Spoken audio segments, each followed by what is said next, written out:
સુપરવિન ઠાકોરને સ્વાગત છે આપણી યુટ્યુબ ચેનલમાં। સુપરસ્ટાર વિક્રમ ઠાકોરનું 2024માં ફિલ્મ આવવા જઈ રહ્યું છે। ફિલ્મનું નામ છે ભાઈની બેની લાટકી। તો આમાં હીરોમાં સુપરસ્ટાર વિક્રમ ઠાકોર જોવા મળશે।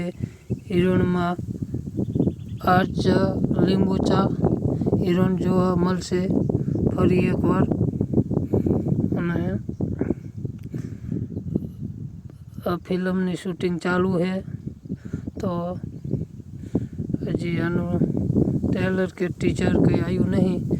ટ્રેલર કે ટીઝર આવશે એટલે હું આનો વિડીયો બનાવી નાખીશ। તો સોરી સાજણાને જેટલો સપોર્ટ કર્યો એવો આ ફિલ્મને કરજો। તો આ ફિલ્મ એ સુપર ડુપર હિટ રહે। અને આનું ખાલી પોસ્ટર રિલીઝ થયું હોય, હજી ટ્રેલર બેલર કંઈ રિલીઝ થયું નહીં। અને વિડીયો ગમે તો વિડીયોને લાઈક કરી દેજો। ચેનલમાં નવા હોય તો સબસ્ક્રાઈબ કરજો। મળશું નવો વિડીયો। જય માતાજી।